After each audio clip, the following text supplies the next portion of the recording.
د ښوونکو د استخدام پروسه په پراخه کچه فاسده ده. د پوهنې وزارت په اړه د اداري فساد پر ضد د مبارزې د څارنې او ارزونې د ګډې کمیټې مک یو تازه رپورټ ښیي چې په دغه وزارت کې د ښوونکو د استخدام پروسه په پراخه کچه فاسده ده او ښوونکي د بدو واسطو او خپلوۍ پر بنسټ ګمارل کیږي. دغه کمیټې په پوهنې وزارت کې د فساد د 14 ډولونو ارزونه کړې چې تر ټولو زیات فساد ښوونځیو ته د ښوونکو د استخدام په پروسه کې ښودل شوی دی. د مک په رپورټ کې راغلی چې د افغانستان په پوهنې وزارت کې د فساد موجودیت په ښوونځیو کې د ښوونکو د روزنې له مرکزونو څخه د شاوخوا 15% فارغانو د استخدام مخه نیولې ده. پوښتنه دا ده چې پوهنې وزارت کې دومره پراخ فساد د هیواد ښوونیز نظام پر کوم لورې بیایي؟ د کابل نیوز درنو لیدونکو السلام علیکم، زه اسماعیل شاکر یم او تاسو د نن خپرونه ګورئ. په نن کې پوهنې وزارت کې پر شته فساد لاملونو او حل لارو غږیږو چې پر موضوع باره سره دوه قدرمن میلمانه بحث وکړي.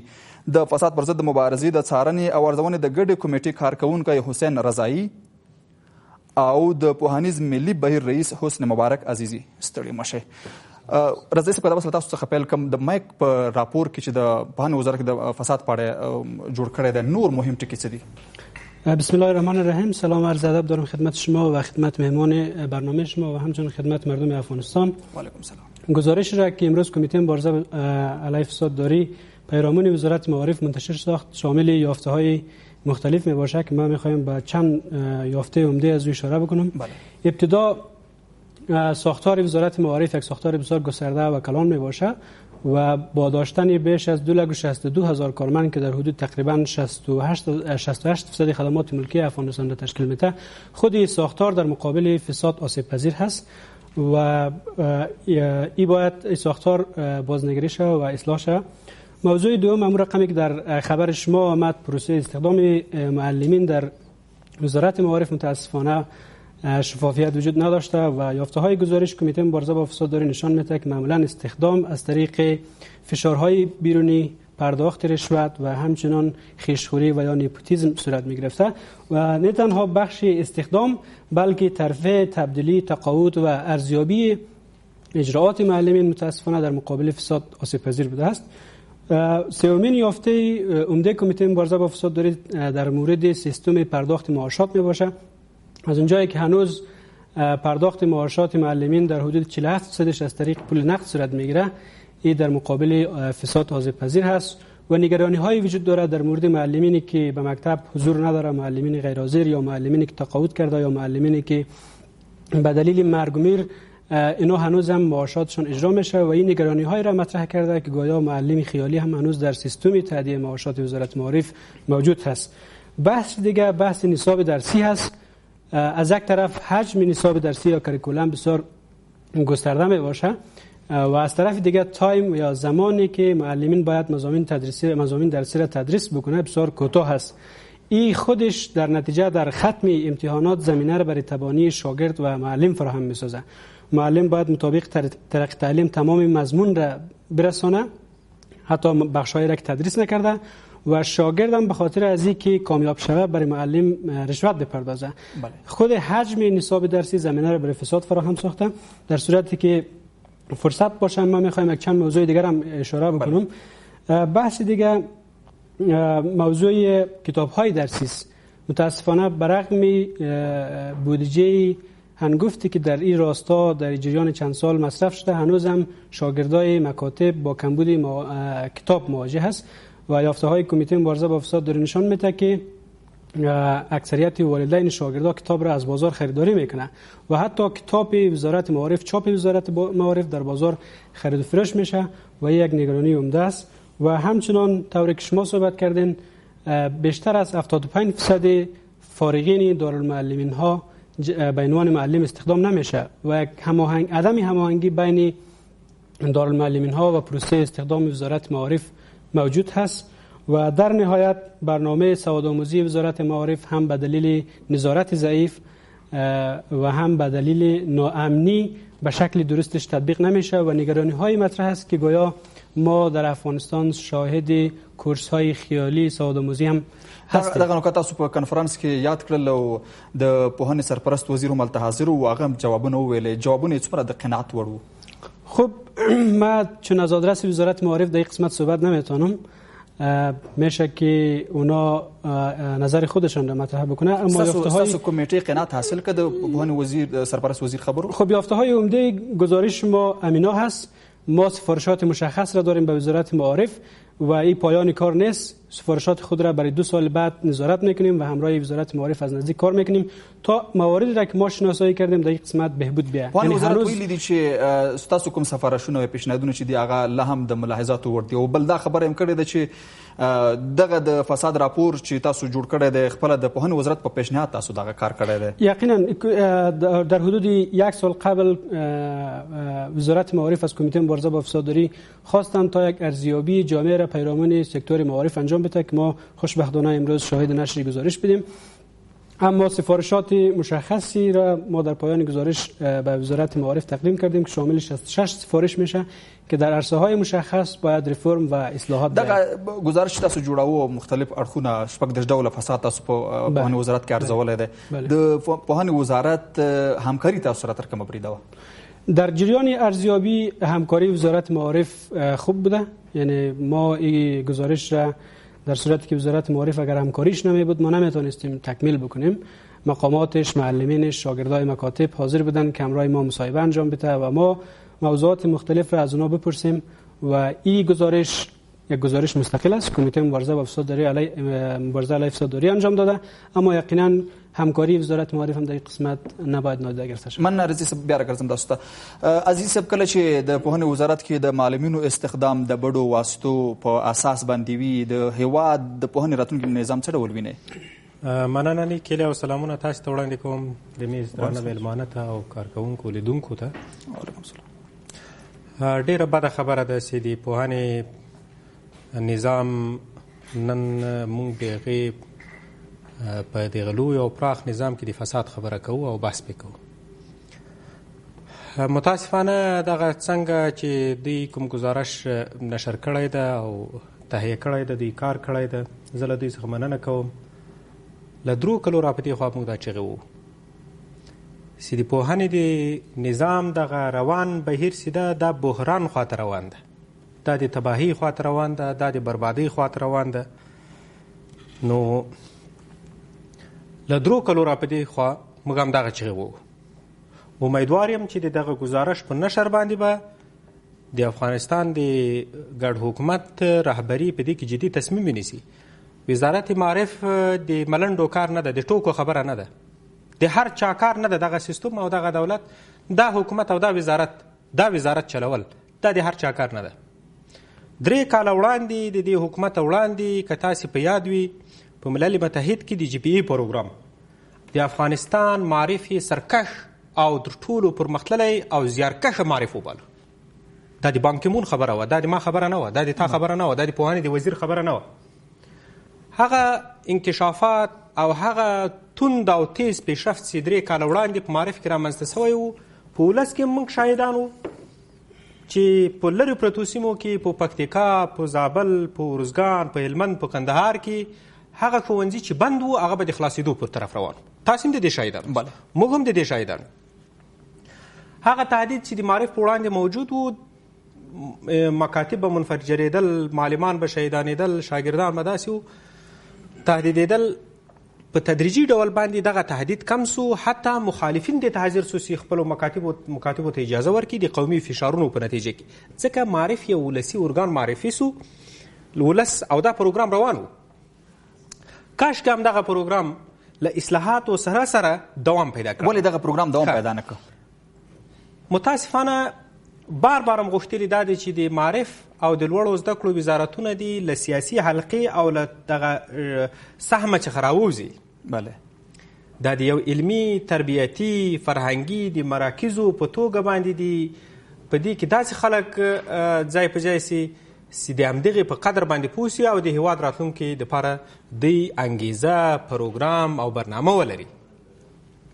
متاسفانه په تقسیماتو کې داسې راغلل چې وزارت معارف د سیاسي تصامیمو قرباني شو. یو داسې څوک په راز کې هلته راغی چې هغه پرته له دې چې د معارف انکشاف ورکړي، پرته له دې چې یعنې ده باید په معارف په انکشاف باندې فکر کړی وای، په دې باندې فکر وکړو چې څنګه زه خپلوان هلته راولم په غیر قانوني تو څنګه د قانون نقض هلته روان ده، څنګه زه خپلوان جای په جای کړم، څنګه زه خپل حزبیان جای په جای کړم، سیاسي حزب سره اړیکه لري، څنګه خپل دوستان هلته راولم جای په جای کړم. او د دې استخدام پروسه لکه دی چې د اشاره ورته وکړه غیر قانوني هم ده، داسې نه ده چې دا قانون داسې دا دې ته زمینه مساعد قانوني لاره ورته فساد هم یې قانون در پښو لاندې کو هم یې فساد ته زمینه مساعد کړه. دا فکر او دا انګیزه نه وه ورسره چې معرف یعنې څه زه د دې وطن او د دې راتلونکي دپاره زه څه باید وکړم. هغه ته دوام نه کور بلکې عقده‌یي برخوردي شروع کړو. د خاصو خلکو دپاره به بس خالي یا به څارنوالي وه یا به تهدید و او یا به په کور کې نستل و. چا یې پوښتنه نه کوله، چیغې به ووالې سوې، نارې به ووالې سوې چې د خدای دپاره دا څه حالت روان ده. هېڅ چا یې د دې پوښتنه ونه کړه. ډونرانو ته راغلل چې موږ محتاج ملت یو او دا مملکت افغانستان نورو ته کومکونو ته احتیاج لري. ډونران رالو، دلته جلب سوي وو، جذب سوي وو، کومکونه کېدل، تعمیرونه به جوړېدل، انکشافي کارونه دلته روان وو، اصلاحاتو برخه باندې دلته کار کېدو. صرف راغی د معلوماتو په خلا کې قرار درلود، د عقدې له مخه او د سیاسي سلیقې له مخه باندې وای فساد موجود و، خیالي معلم موجود ده، خیالي مکتب موجود ده. 3 کاله کېږي چې دی د بند او د خیالي مکتب په مابین کې تفاوت نشي کولی، فرق نشي کولی. یعنې بند مکتب څه معنی، خیالي مکتب څه معنی. خو دا څېړنې خو پخوا د معارف وزارت په اړه شوي دي. بلې بخښنې سره عزیز صاحب، دا څېړنې پخوا هم شوي، تاسو هم اشاره درلوده د جي پی ایم مسلې ته. ولې د حکومت رهبري دې مسلې ته 3 کاله وړاندې پام نه کوو چې 3 کاله وروسته بیا هم په اړه راپور خپرېږي او بیا هم دومره لوی فساد په پوهنې وزارت کې؟ ګوره زه اوس امیدوار یم چې دوی دې ته جدي پاملرنه وکړي. زه امیدوار یم چې دغه لوی ناورین چې دلته په پوهنې وزارت کې اوس منځته راغلی ده، د دې له منځه وړلو دپاره ټول یو بل ته دا ناورین خو نوی نه دی، دا نوی ده، دا 3 کاله کېږي دا نوی. خو دا هدف مې دا ده چې په دې تېرو 3 کالو کې دا ناورین راغلی دی. یعنې په کار خو دا وه چې په اول کال کې دې ته پام شوی، 1 کال 2 کاله 3 کاله. همدغه اول تصمیم د دې وزارت په رهبرۍ کې چې کوم تغیرات راتلو هغه اول تصمیم غلط و. دویم بیا دا ده چې د اصلاحاتو دپاره پروګرامونه هغه څوک چې د معارف په نټو بولډ باندې بلد و او په دې نظام باندې پوهېدل هغه له ساحې ویستل سو. نابلده خلک رالو، اجنبیان راله، همدغه سلیقو، همدغه سیاسي رهبري د معارف، هغه اجنبیان خلک چې دلته راغلل هغو چور ګډ کړو.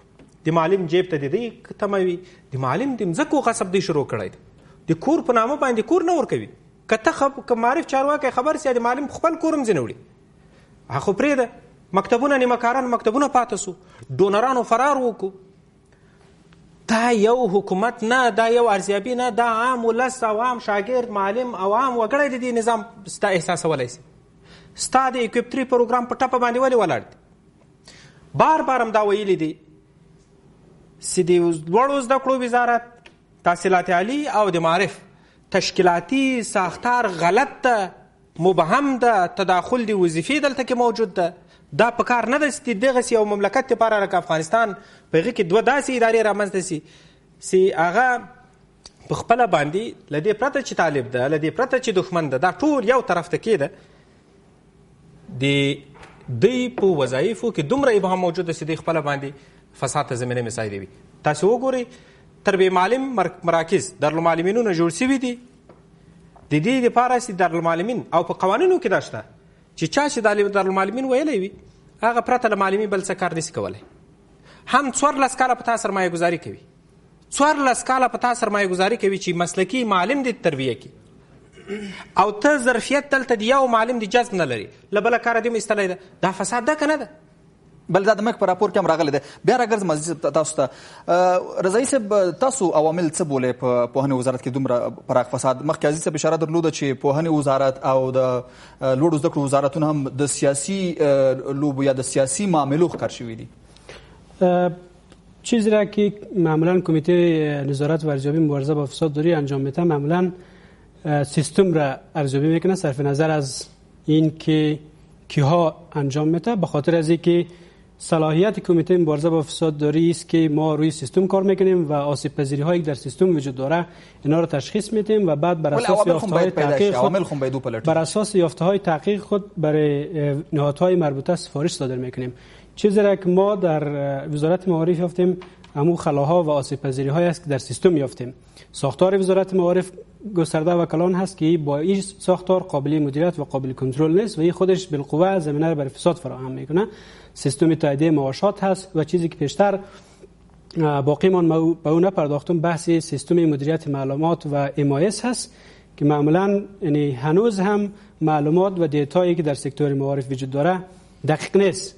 ما آمارهای مختلف گاهی گفته میشه که 11 میلیون شاگرد وجود داره، گاهی میگفته میشه که 9 میلیون، ولی یافته‌های کمیته مبارزه با فسادداری نشان میده که در حدود 9.2 میلیون شاگرد وجود داره که با 23 الی 20% شاگردان معمولا در مکاتب غیرحاضر دائمی است که این تعداد را اگر ما منفی بکنیم در حدود 7 میلیون شاگرد حاضر در مکاتب افغانستان وجود داره، برعکس او ادعاهای گزافی که در گذشته معارف افغانستان صورت میگرفت.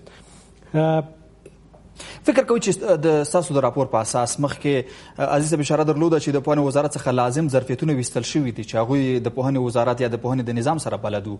اوس هغه ظرفیتونه نشته، له همدې امله تشکیلاتي پړسوب هم رامنځته شوی دی او هغه سیستم چې تاسو ورته اشاره کوئ هغه سیستم کې هم ستونزې دي. دغه ستونزه شته د ستاسو په راپور کې دې ته اشاره شوې ده؟